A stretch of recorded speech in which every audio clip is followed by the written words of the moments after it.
You're listening to an archived Cabral Concept podcast. After listening to this show, check out the most up-to-date podcasts available at stephencabral.com/podcasts or search directly on iTunes. And now, welcome to the Cabral Concept, where board-certified naturopath and integrative health practitioner Dr. Stephen Cabral shares how he was diagnosed at the age of 17 with a life-altering illness and given no hope for recovery. It was only after studying and traveling all over the world did he discover how to combine ancient Ayurvedic healing practices with state-of-the-art naturopathic and functional medicine to fully rebalance the body and re-energize it with life. It's time to discover how to get well, lose weight, and finally feel alive again. And now, here's your host, Dr. Stephen Cabral.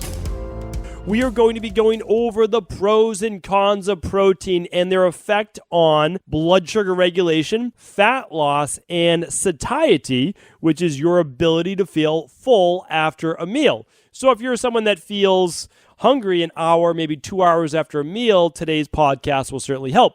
And if you are looking to lose weight in the most efficient manner possible, we'll go over that as well. And finally, if you're dealing with blood sugar issues, we want to be careful around the current thought process around protein and how it may or may not be helpful to increase your protein during the day. So I want to go over all that today. Really interesting studies that I looked through. This is a combination of, let's see, I think there's, it's an amazing amount. 86 studies. Well, I'm going to link up one large, essentially, research project on these 86 studies. Everything today will be linked up at stephencabral.com/1418. So every time I say head on over to stephencabral.com/1418, that will be where all of this material lives. So one of the things that I love to do is really go deep on what a lot of people assume, myself as well, is the truth when someone writes a book about it, or we read an article, or we hear a podcast, whatever it might be. I like to say, that's really interesting. Really interesting. Is it true? Like, does that actually hold up? And that's what I want to look at. And so for me, why it's important is because although, again, nobody loves reading, right? More than I do. I've at least tied with whoever else loves reading as much. But here's the thing. Sometimes we read, and we always say, oh, there's so many conflicting reports. Well, there are people out there who look at things from an unbiased eye, and they don't use their cognitive bias. Basically, all that means is this, is that, okay, you have a specific diet that you love, and so what you're going to do is you're going to find research that helps to promote that. So if you love keto, you'll find articles that promote the benefits of keto. Same with carnivore, same with high carb, same with whatever, all fruit diet. You can just go and you can find research articles that will back up your point. But there are people out there who really care about the truth and are doing this not to promote a thing, but actually a way of life, which is living the healthiest way possible. And there's the right answer, and then there's a little gray space to the left and the right. That's variability that you can allow for then bioindividuality. So I might say, listen, I'm for a plant-based diet, but yes, some people do better with a little bit of animal protein. They just do. Now, do they need to eat it? No, they could get by without it, no doubt about it. And then there's other people who do better with a little less, if not none, of animal-based protein, maybe a little fish every once in a while, but they do much better on more of an all plant-based diet. And I can make cases for both as long as they're meeting their micronutrient requirements. Well, the same thing goes for protein. There is a limit to which we really should eat it. Again, for overall health. If you want to talk about body transformation, I get it. We can have that conversation. No doubt about it. I ate more protein when I was trying to do more natural bodybuilding, and it did work. Like, it really did. I'm not going to deny that. My body changed when I doubled my protein intake, when I was at 200 plus grams a day. The problem is, I wasn't really healthy when I was doing that either. And certainly it wasn't leading to more of the overall wellness and longevity that I would rather aim for now. So, but we all need protein, and we really do. Like, again, people, I don't love the argument, there's protein in broccoli. Yes, there is. There is protein in broccoli. But the amount of protein you would need in broccoli to meet your daily requirements is about 20 cups per day. So if you want, because they're in about a cup of broccoli, chopped broccoli, just to be fair, it's about 100 grams, 91 grams or so, 90 to 100 grams or so in one cup. And you're going to get about 2.5 to 3 maximum of protein for that cup. You'd have to eat 20 cups of broccoli to get your protein for the day. So again, I love broccoli. I eat it 5 out of 7 days. There's no doubt about it, sometimes more. And it has sulforaphane in it. It's a cruciferous vegetable, great for the brain, great for the body, great for the gut, great for detox. But you can't make the argument, just like you can't have the same diet as an elephant. And you can't make those arguments, okay? So again, I want to back the plant-based movement, but let's also do it with science. And so you can say, oh, well, I get my protein from plants. I agree with you, but you're going to have to get 20, 25, potentially 30 cups of vegetables a day to get it from plants. And the reason is they're just per serving lower in protein. Now, you can make the argument, oh, this much, 100 grams has more than this much. Well, sure, like if you look at that, but if you actually do the math, you'd need what? I mean, if you got a handful of, and I'm not saying to eat this, but if you want a handful of chicken, you would need to eat about 10 cups to 12 cups of broccoli to equal that. Now, again, you can, but you can't say there's more broccoli in that than meat. Like, you can't make that argument because you'd have to say that, yes, there's more protein if you ate 15 cups of broccoli. Yes, there would be more than in that handful size of chicken or turkey or something like that, okay? So again, I just want to be fair, and I say that for this, is that when you listen to the show, you can trust this as unbiased information. Because the truth is this, I'm trying to do the best for me, for my family, for those people in my practice, and our greater community, and that includes you. I want you to have the real knowledge, the truth behind that. So again, without further ado, let's dive into the show. And again, we've already started giving those tips, but a lot of people are giving a lot of tips to eat a higher protein diet. And the reason is because of what they're trying to do in terms of body transformation. So we will get to that, and there's truth to that, but not for the reasons that you think. So we'll talk about that. What I want to go over right now, though, is actually its effect on what's called gluconeogenesis. So gluconeogenesis is actually a process that your body can turn protein into sugar. So a lot of people don't know that. Like, oh, I'm going to eat a high protein diet and I'm going to go low carb. Well, here's the deal. It actually can still affect glucose levels. So the original research came out of that, you need about half your body weight in protein per day. Really about 0.8 grams per kilogram, but it's about half your body weight, right? So if you weigh, it's a little less than half your body weight. You weigh 150 pounds, well, you need about 60 to 70 grams of protein per day to make up for lost meaning like catabolism, turnover of muscle, organ repair. You need amino acids. That's just the bottom line. And you're not going to get them as well from other types of foods, or not at all. So you can get them, but you can get them even from plants. But you need the protein from those things in order to do that. So basically, when we're looking at the research, we're saying, okay, average person needs about 50, 60 grams or so per day. Okay, that's the minimum. Now, the rest of that, if they're not really exercising, they're not really breaking down their body, because if you exercise hard, your protein requirements do go up. So what researchers thought was, well, since there's leftover protein then, that will be converted over to glucose or sugar. So they ran tests on this. What they found was this, that if protein was eaten as a higher protein meal by itself, it did not spike or elevate glucose levels. Very interesting. However, it was converted over to body fat, urea, or excreted from the body somehow. And it did that by actually elevating insulin levels by 3 to 4 times normal, even of a carbohydrate meal, which I found extremely interesting. So if you don't know what that means, let's take it back a little bit. Typically, you would eat, and fruit does not cause the blood sugar spike that most people think that it does, especially if we're talking about berries and apples and kiwi and those types of things.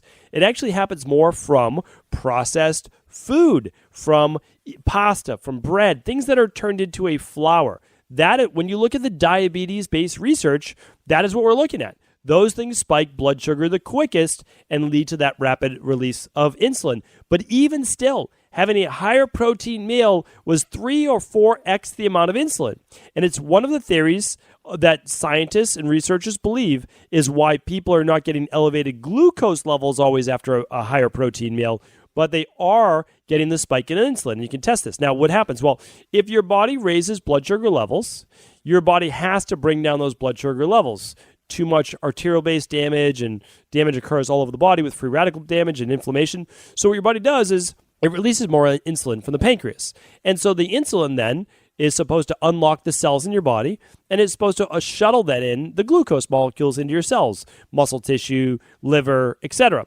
So that's great. And then if there's leftover, because like if your liver's stores are full, your muscle stores are full, it will be stored as adipose tissue or body fat. And the reason why it's stored as body fat, to be honest, is because it's really the easiest way for your body to convert excess anything to a storage unit, meaning it's much harder to talk about all the activities we talk about. It's much harder to break down, let's say, like muscle tissue to glucose, those types of things. Your body's going to look for the easiest way. So it can oxidize body fat for fuel, and it can also break down liver glycogen by producing glucagon. So I'm starting to get in the weeds a little bit. I want to back up a little bit. I don't want to get too deep on this because if you want to know deeper in the science, I'll link up an article on it. But what I want people to know is this, that spiking insulin levels is still not a good thing. It's not a good thing. Spiking insulin actually dysregulates the immune system and could create massive inflammation as a byproduct. So, by people being on a high protein diet, it is very possible that you are overtaxing your pancreas. Okay, that's not a great thing for long-term overuse. And also inflammation and immune system dysregulation. So it's a couple things that we do want to be aware of. Now, again, I'm still all for eating protein. I'm actually not an advocate of a super low protein diet. I'm an advocate of a normal protein diet, somewhere typically for most people between 10% and maybe 19% maximum, because we've seen over 19%, you have a greater chance for potentially cancer. So, and I did a whole podcast on that called The Mounting Evidence Against Meat. It wasn't just about meat. It was about the overconsumption of protein, but meat had the most potential damage. And I say potential because it doesn't happen for everyone. And also, you could eat meat and not have it be more than 10% of your diet. So again, it's how you want to look at these things. When I look at the longest lived people, they didn't eat more than 10% of their diet from protein. It was typically never happened. Okay. So they kept IGF-1 levels in check. They kept all of this inflammation in check. So a couple things to look at it, but also they weren't eating processed flour. So let's be fair. They weren't eating hydrogenated fat. So we want to be careful with that too. And also, I want to just talk about one more thing. And I love this part of the study. These studies are very well done. I mean, there's 86, so it's quite a bit of research. Is that if you had a higher protein meal with carbohydrates, it still spiked glucose, and you still got the 3 to 4x spike in insulin. So it's the protein that causes the 3 to 4x spike in insulin, but it's the carbs with the protein, and you still get the blood sugar spike, even if you didn't even have the protein with the meal. So you kind of get the same spike even if you just had carbs. So having some protein with the meal does not necessarily stop that blood sugar spike. And it actually, if you eat it with carbs, and it actually increases insulin response. Now, again, we're not done yet. Here's what it did do. The benefit of eating protein with that carbohydrate meal is that your postprandial glucose levels, that means your blood sugar 2-3 hours after a meal, typically rebounded faster to a more normal level and oftentimes went a little bit lower. So protein with the meal actually seems to help better regulate postprandial glucose, which is the insulin, or I should say the blood sugar response hours after eating. So there is good benefit there. I'm going to pull all this together for you in just a couple minutes. I will make sense of this for your body transformation, your weight loss goals, longevity, etc. But you need to know the context, okay? So a lot of great research went into this and basically showing higher protein spikes insulin. Higher insulin could cause immune-based dysregulation, higher levels of inflammation.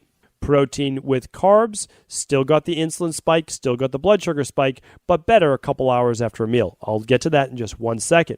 Now, there's also an issue though. If you start to eat, let's say for the average person, over 1 gram of protein, I mean, not even that, but 1 gram of protein, let's say per kilogram, or when we want to go more, per pound of body weight, like a lot of people do, and you are not using that for tissue repair, there is actually, it's largely unknown what the body does and how it processes all those extra amino acids that are neither stored as fat or that are being used as glucose through a process called gluconeogenesis, whatever's not needed for repair. So we know that some of it could end up as urea, especially those people that are not producing as much insulin, like those with diabetes. And all of this could, at a lower level, in like normal blood sugar, could be damaging the kidneys at a smaller level. And with diabetes, could be at a far greater level. So we do have to be careful, especially with those people with diabetes, that we don't go too high in protein. We'll give you the recommendations, not for diabetes, but for normal glucose in just a moment. Your recommendations would come from, of course, your specialist and also monitoring your glucose levels and using the right insulin for you on that. Okay, so super important is that excess protein, though, still can be stored as body fat. So let's not overlook that. People say I can eat as much protein as I want and I never gain weight. Well, that's actually not true. You will still store it as body fat. There's no doubt about it. However, there's great research of why people are not. And I'm going to end with this study and I'm going to pull it all together for you. So we compared high carb diets to higher protein diets. And I want to show you exactly what they found.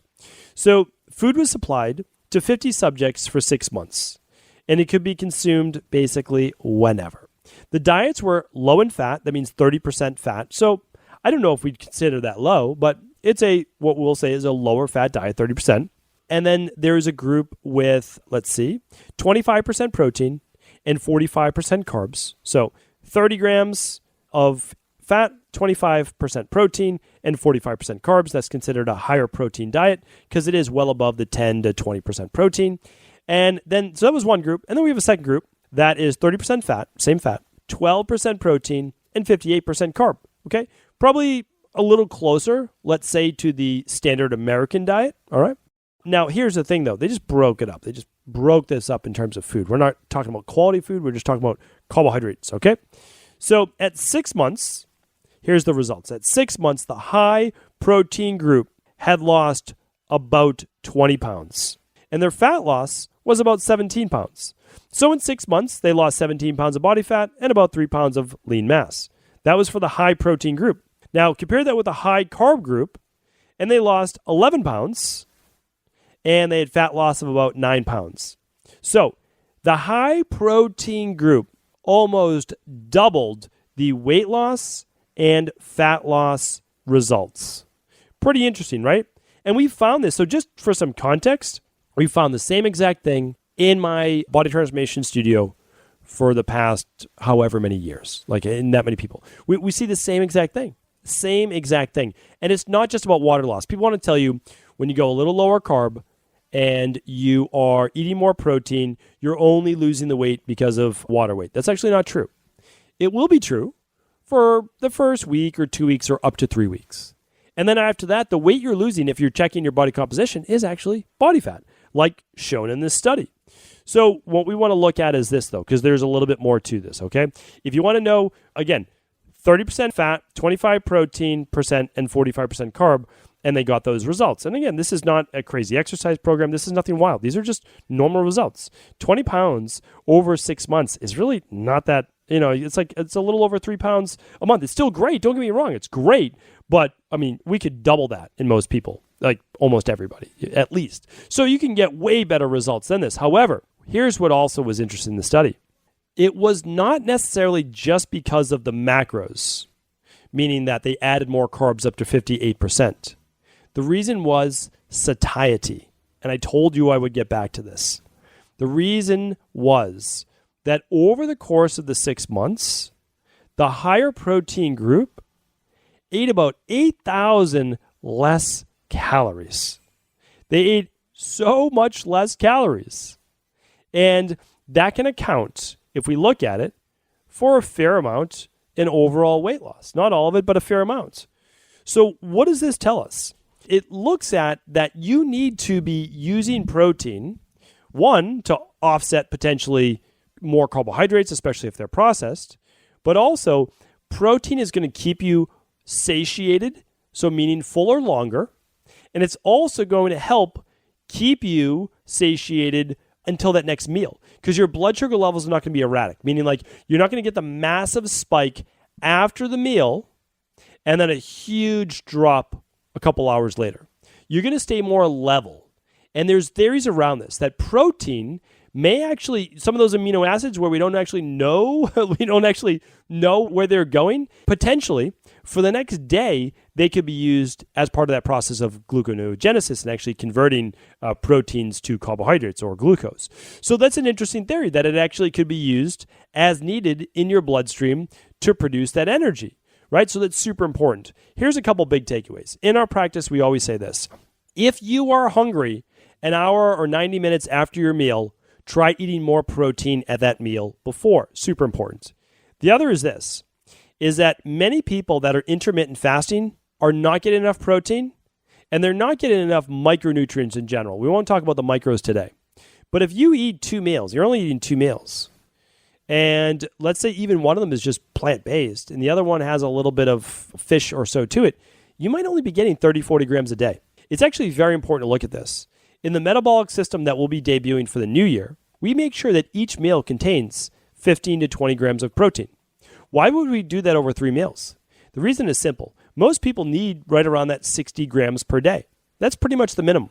It's not even far off then from the maximum either. It's a pretty safe spot for most people from like 130 pounds to about 180 pounds or so. Like it's a decent spot to stick to.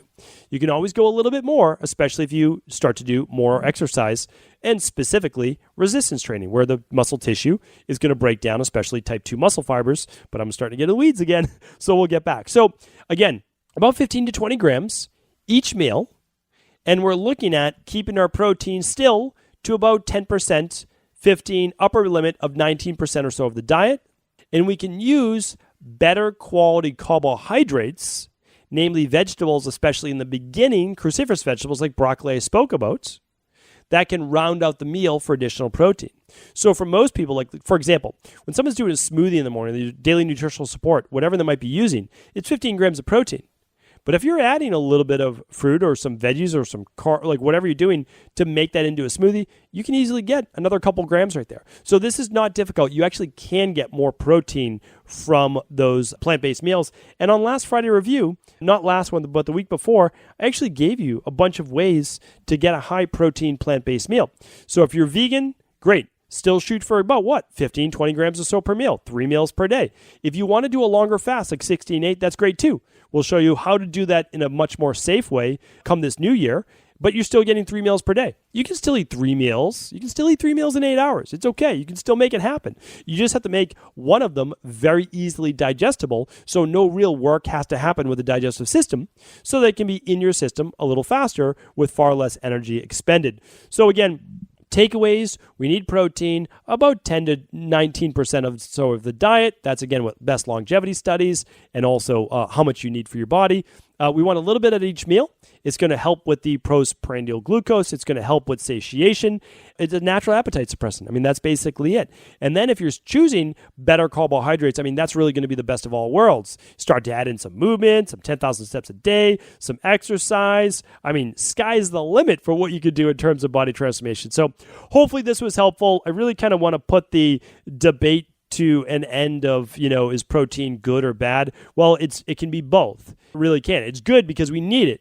It's bad when we eat and consume too much of it. So we just want to be careful. We want to understand that all of these things have a little bit of gray area. There's really no good or bad. It's how it's used and how much is needed. A larger individual, a little bit more. Someone that exercises more, a little bit more. Someone that's more sedentary needs a little bit less. So hopefully this was helpful. Thank you so much for tuning in. Please do feel free to share this show with anyone you believe it could serve.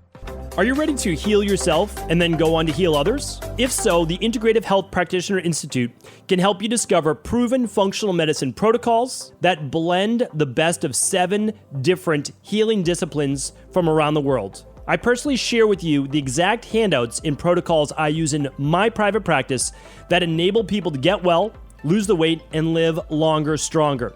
I want to pass this information on to the next generation of health coaches, and that is exactly why I created IHP. We are the future of the health coaching industry, and the skills and knowledge you will learn will make you an in-demand certified health coach anywhere in the world. Although we have many medical professionals taking the IHP certifications, no experience is necessary, and half our members have no previous health certifications. At the Integrative Health Practitioner Institute, our motto is a health coach in every home. Our goal is that you take this knowledge and then share it with family, friends, loved ones, your community, or in a practice where you create a career you love and can be proud of. The global IHP community is filled with some of the most kind and caring people in the world, and we can't wait to welcome you into our world soon. For more information or to set up a discovery call with one of our IHP Health Coach graduates, simply head over to integrativehealthpractitioner.org.